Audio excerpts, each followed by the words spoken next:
Welcome to reasoning expert. I'm Rahul. तो आज का हमारा मेन वीडियो है वो एसएससीजीएल का dictionary word sequence and word formation. इस टॉपिक के ऊपर हम क्या करेंगे, क्वेश्चंस को सॉल्व करेंगे। ठीक है, तो देखो क्वेश्चन नंबर 1 स्क्रीन के ऊपर ये है, arrange the following words as per meaningful order. आपको मीनिंगफुल ऑर्डर में कन्वर्ट करना है। तो देखो मीनिंगफुल ऑर्डर होता क्या है, आइदर वो हो सकता है इंक्रीजिंग इंक्रीजिंग ऑर्डर हो सकता है, या क्या हो सकता है डिक्रीजिंग ऑर्डर हो सकता है। ठीक है, अब इंक्रीजिंग ऑर्डर क्या होता है, small to high, small to big बोल लो, यही रहता है ना। और यही क्या रहता है, डिक्रीजिंग बिग टू स्मॉल। ठीक है, तो आपको वो पता कैसे चलेगा कि ऑर्डर कौन सा है, तो पहले आपको ये वर्ड्स चेक करने पड़ेंगे और साथ में ऑप्शंस भी चेक करने पड़ेंगे। ठीक है, दोनों चीज़ें चेक करनी पड़ेगी तभी आपको पता चलेगा। देखो वर्ड क्या दिए मुझे, child, profession, marriage, infant, education. देखो ये एक ह्यूमन का वो दिया हुआ है कि कैसे वो बर्थ लेता है, उसके बाद क्या उसका वो रहता है, मैरिज होती है। देखो सबसे एंड में मैरिज आएगा, हर किसी को पता है। ठीक है, और सबसे छोटा जो रहती चीज़ की रहती है वो चाइल्ड नहीं होता है, इन्फेंट होता है। इन्फेंट बोल लो या फिर न्यू बॉर्न बोल लो। ठीक है, न्यू बॉर्न दोनों एक ही बात है। इनका मतलब क्या होता है कि मतलब बर्थ टू 3 मंथ्स, यहाँ तक के गैप का कोई भी होता है उसे हम क्या बोलते हैं, इन्फेंट बोलते हैं या न्यू बॉर्न बोलते हैं। अब देखो चाइल्ड क्या होता है, चाइल्ड वाली जो एज रहती है वो कितनी रहती है, 1 to 3 ईयर्स की। ठीक है, ये चाइल्ड की रहती है। तो गैस देखो इन्फेंट और न्यूबॉर्न एक ही बात है, बर्थ टू 3 मंथ्स, जो बर्थ से लेकर 3 मंथ्स तक का गैप होता है उसे बोलते हैं इन्फेंट बेबी या न्यूबॉर्न बेबी बोलते हैं।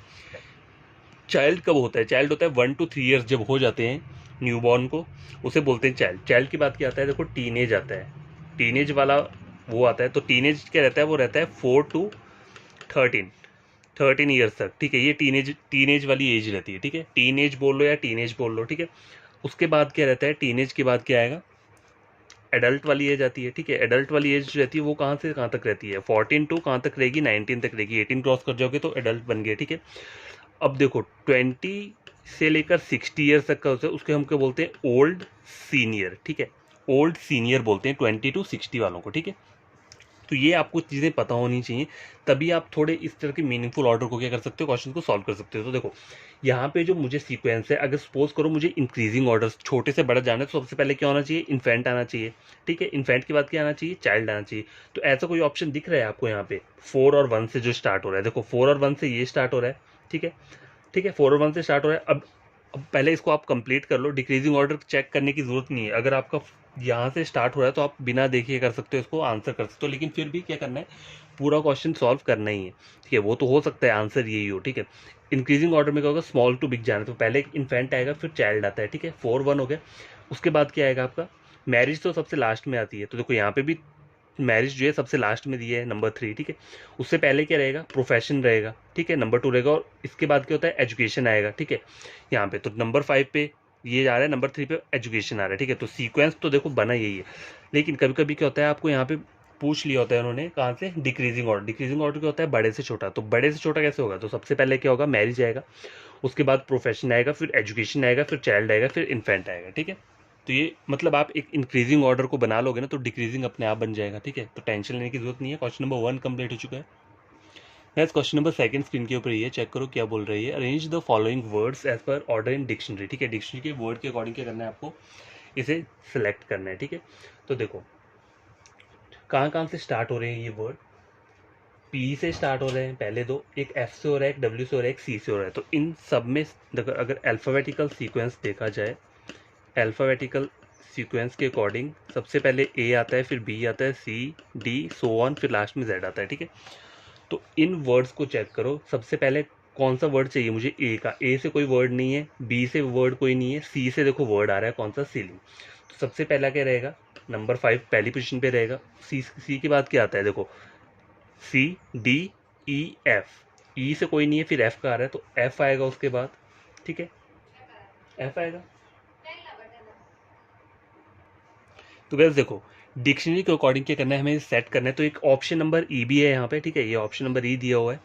तो देखो पहले क्या आएगा, ए बी सी, पहले वाला सी वाला वर्ड आएगा तो 5 मैंने यहाँ लिख लिया है। फिर कौन सा आएगा, एफ वाला आएगा तो एफ नंबर 3 मैंने यहाँ दे दिए। उसके बाद कौन सा आएगा, अब पी वाला वर्ड आएगा तो पी से 2 वर्ड स्टार्ट है यहाँ पे।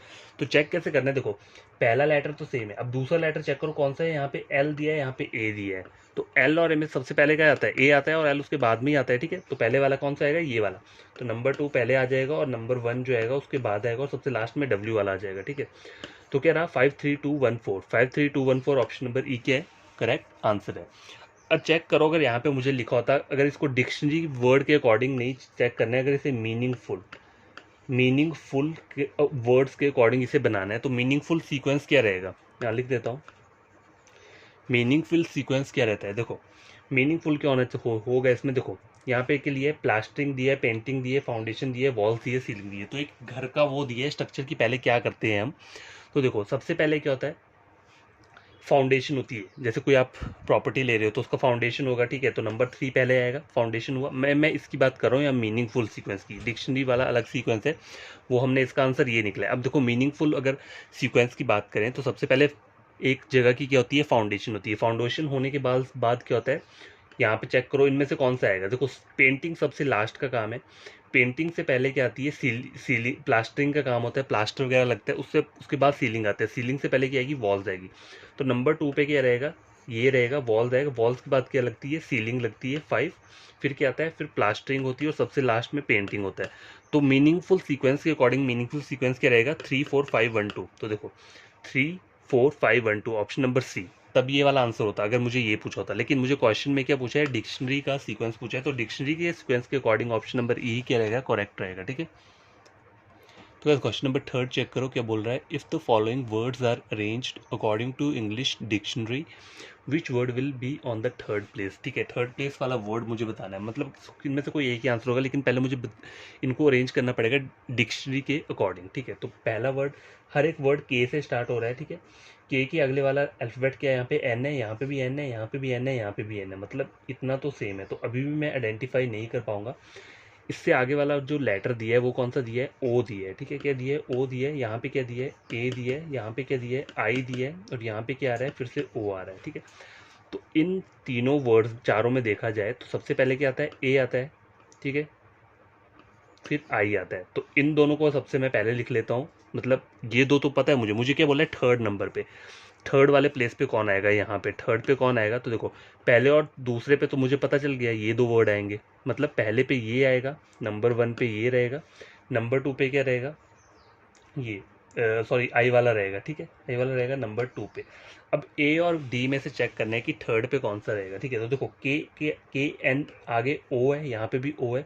अब आगे वाला यहाँ पे लास्ट अल्फ़ाबेट डब्ल्यू दिया है और यहाँ पे बी दिया है, तो बी और डब्ल्यू में से सबसे पहले कौन सा आता है, अगर A B C D check करें तो सबसे पहले बी आता है और डब्ल्यू क्या आता है, बाद में आता है। ठीक है, मतलब बाद में आएगा ना ये, तो बी मुझे थर्ड वाला बोला है, तो यहाँ पे पहला और दूसरा तो मुझे पता चल गया, पहला वर्ड ये आएगा, दूसरा आएगा, थर्ड वाला बोला है ना मुझे, थर्ड वाला कौन सा आएगा, ये आएगा, ऑप्शन नंबर डी।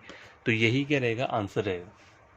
ठीक है, डिक्शनरी के अकॉर्डिंग जैसे हम सिलेक्ट करते हैं वर्ड, वो ऑलरेडी मैंने बता के रखा है, प्लेलिस्ट चेक कर सकते हो, बेसिक्स वगैरह मैंने सब कुछ वहाँ पे प्रोवाइड किया हुआ है। ठीक है,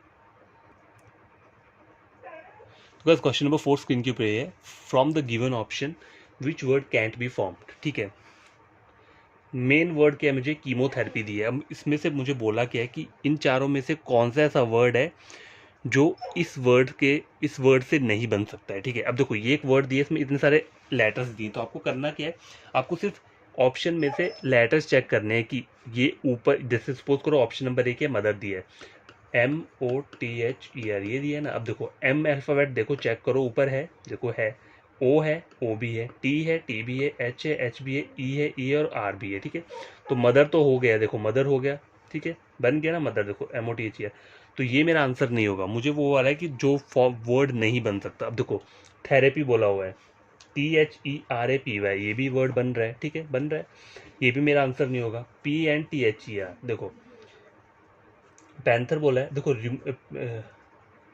पी ए, देखो पी और ए तो प्रेजेंट है, ठीक है, लेकिन एन नहीं है यहाँ पे। ठीक है, एन वर्ड मिसिंग है ऊपर, तो यही क्या रहेगा, मेरा आंसर रहेगा। अब देखो रिमोट चेक कर लो, REMOTE, ठीक है, देखो REMOTE, ये रिमोट तो बन रहा है, तो वर्ड कौन सा था, ये पैंथर। बस आपको ये चेक करना है कि अगर कोई अल्फ़ाबेट यहाँ पे दिया है और ऊपर नहीं दिया है, तो वही आपका क्या रहेगा, आंसर रहेगा। ठीक है, यही बोला है ना, find the option which word can be form. तो एक और क्वेश्चन इसी टाइप का हम क्या करते हैं, सॉल्व करते हैं।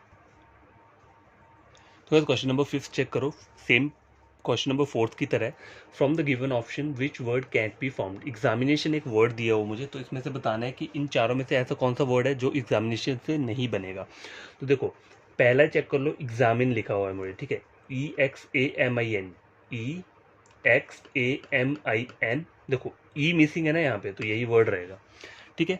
जैसे कोई वर्ड आपको दिख रहा है जो कि मिसिंग है, देखो एक ई तो मुझे मिल गया, लेकिन ये लास्ट वाला ई है वो यहाँ पे प्रेजेंट नहीं है, ठीक है। तो यही मेरा क्या रहेगा, आंसर रहेगा। क्वेश्चन नंबर 5 कंप्लीट हो चुका है।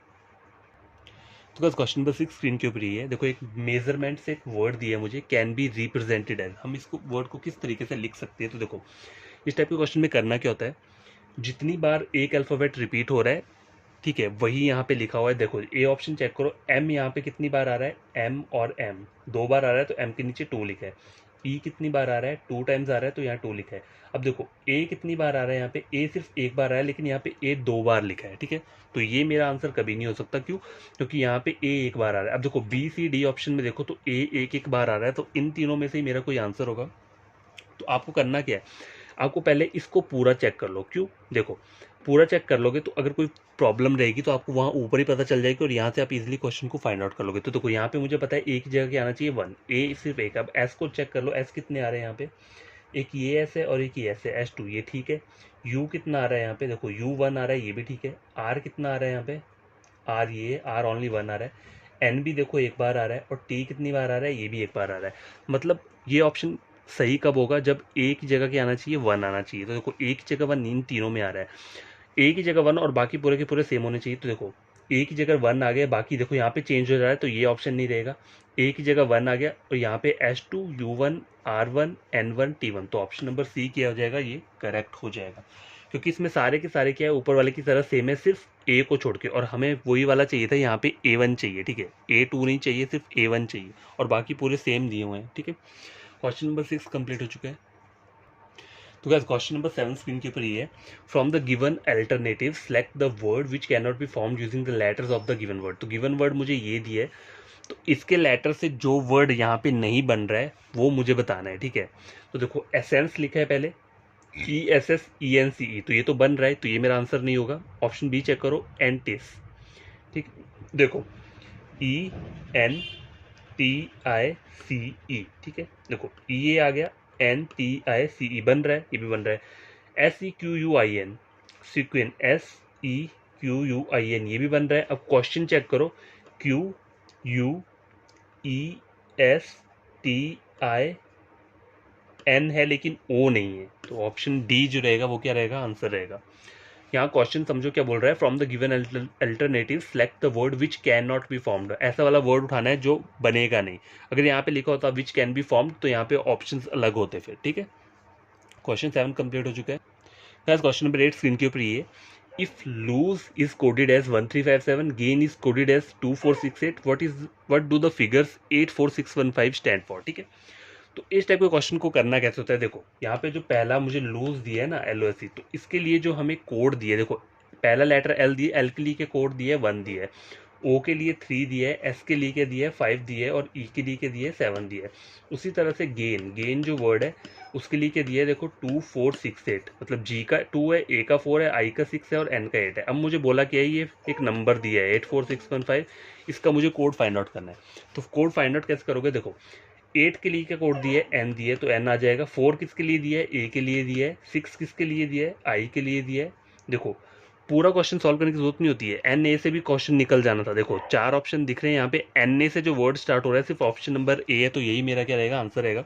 लेकिन मैं पूरा का पूरा सॉल्व करके बता देता हूँ। 1 किसके लिए बोला है, L के लिए बोला है, और S किसके लिए बोला है, S बोला है 5, ठीक है। तो ये आ गया नेल्स, देखो आंसर वही आ रहा है, ठीक है। तो ज़्यादा मतलब टाइम वेस्ट नहीं करना है, अगर 2 वर्ड से पता चल जा रहा है आंसर मेरा कौन सा है, तो उस पर जल्दी से टिक लगाओ और अगला क्वेश्चन सॉल्व करो, ठीक है।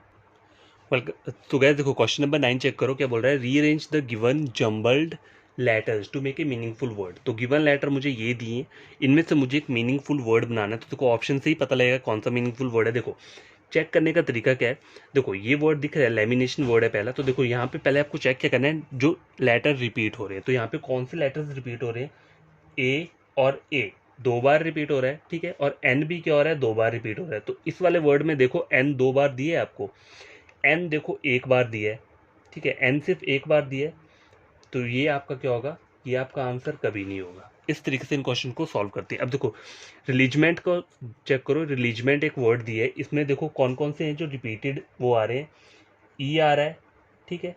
ई आ रहा है, देखो यहाँ पे ई सिर्फ एक है और यहाँ पे दो ई आ रहे हैं, तो ये भी क्या हो जाएगा आपका, गलत हो जाएगा। ठीक है। अब थर्ड चेक करो, पार देखो यहाँ पे भी अगर ये पहले ये चेक कर लो, अगर आपको ये दिख रहा है, देखो यहाँ चेक करो काफ़ी ई है, यहाँ पे कितने ई आ रहे हैं, टोटल 3 ई आ रहे हैं, और यहाँ पे सिर्फ इस वर्ड में ये जो लेटर्स दिए हैं इसमें सिर्फ एक ही ई है। तो एक ई से तो कभी भी ये वर्ड नहीं बनेगा, यहाँ पे मुझे 3 वर्ड होने चाहिए, 3 वर्ड यहाँ दिए हैं तो यहाँ पे भी 3 ई होने चाहिए ना, तभी ये वर्ड बनेगा, तो ये भी नहीं बनेगा, तो आंसर क्या रहेगा, पार्लियामेंट रहेगा। देखो PAR, ए कितने यहाँ पे, 1 2, ठीक है, 2 ए आ रहे हैं, तो 2 यहाँ पे कितना है, 2, टोटल 3 है, तो 2 तो मेरे कंप्लीट हो गए। ठीक है, आई क्या आ रहा है, देखो PRPAR, देखो PARLIA TARY, sorry parliamentary word है। ठीक है, मैं लिख देता हूँ यहाँ पे, मैं मुझसे शायद वर्ड में लिखने में प्रॉब्लम हो गया होगा, LIAMENTARY। देखो अब ए कितने आ रहे हैं, 1 2 और 3, तो यहाँ पे भी 3A प्रेजेंट है। ठीक है, PRLI, देखो P भी आ रहा है, R भी आ रहा है, L भी आ रहा है, I भी आ रहा है, यहाँ तक हो गया। MENTRY और Y, तो वर्ड मेरा कंप्लीट हो चुका है, बन गया है। ऑप्शन सी क्या रहेगा, आंसर रहेगा। इस तरीके से इन वाले क्वेश्चन को चेक करना है। डबल डबल लेटर जो भी दिख रहे हैं पहले उन्हें चेक करो, ऊपर डबल लेटर नहीं है तो वो आपका आंसर कभी नहीं होगा। ठीक है, तो क्वेश्चन नंबर 9 कंप्लीट हो चुका है। तो गाइस ये लास्ट क्वेश्चन है आज का वीडियो का, चेक करो। A group of alphabets are given with each being assigned a numerical code, these have to be unscrambled into a meaningful word and the correct code so obtained may be indicated from the given responses। देखो करना क्या है, ये जो आपको letters दिए ना 1 2 3 4 5 numbering दी है, तो आपको इन लेटर्स में से एक मीनिंगफुल वर्ड बनाना है। ठीक है, देखो इस टाइप के क्वेश्चन इजी भी आते हैं, कभी कभी टफ भी आता है, तो थोड़ा सा आपका वोकेबलरी सेक्शन भी अगर स्ट्रांग होगा ना, तो आप इस टाइप के क्वेश्चन को ईजिली कर सकते हो। ठीक है, तो करना कैसे है, पहले इनको ऑप्शन से आप चेक करोगे। देखो डायरेक्ट अगर वर्ड को देखोगे तो आपको हो सकता है नहीं समझ में आए। ठीक है, डायरेक्ट तो किसी को भी नहीं आ सकता समझ, ऑप्शन इन्होंने दिए हैं, तो देखो ए ऑप्शन चेक करो क्या बोल रहा है, 5 1 2 3 4, 5 1 2 3 4, तो SRAHK क्या आ रहा है, SRAHK। देखो मीनिंगफुल वर्ड तो नहीं बन रहा, लेकिन इससे मुझे एक हिंट मिल जा रही है कि ये क्या हो सकता है, शार्क हो सकता है, SHARK। ठीक है, शार्क मछली जो होती है। ठीक है, तो यहाँ पे ऐसा कोई ऑप्शन दिया है शार्क वाला, देखो शार्क वाले ऑप्शन के लिए क्या होना चाहिए, SHA, मतलब देखो SHA ना, तो 53214, 53214 ऐसा वाला कोड चाहिए, है यहाँ पे 53214, 53124, तो यही वाला ऑप्शन सी क्या रहेगा, आंसर रहेगा। इस टाइप के क्वेश्चन को आप ऐसे सॉल्व कर सकते हो, या फिर देखो एक को अगर आपने यहाँ पे बना लिया, लिख लिया, सपोज करो आपने ए को यहाँ पे क्वेश्चन को क्या किया, लिखा। अभी देखो यहाँ से मुझे थोड़ी बहुत हिंट मिल जा रही है ना कि इसका शार्क हो सकता है, तो ये मुझे हिंट मिल किस रही है, अगर मेरा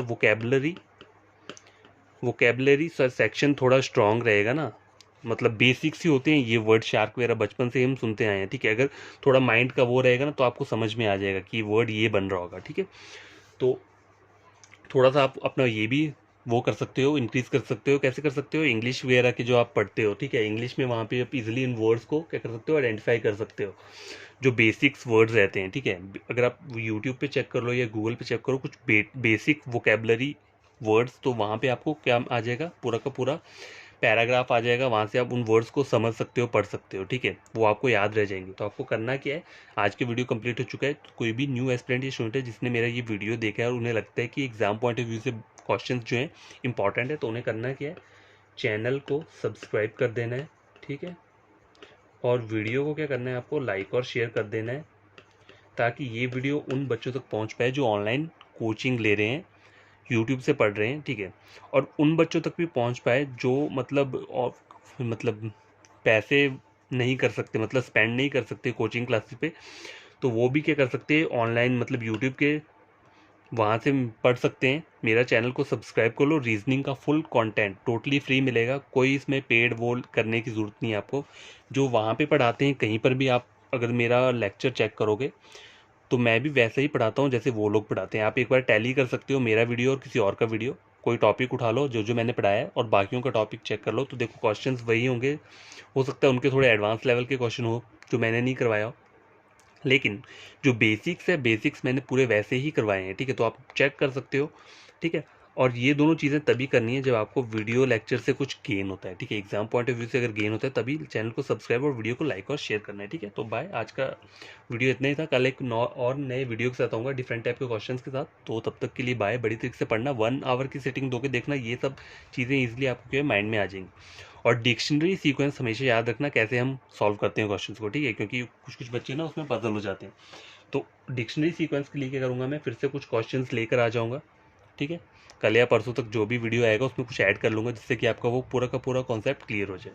बाय, टेक केयर।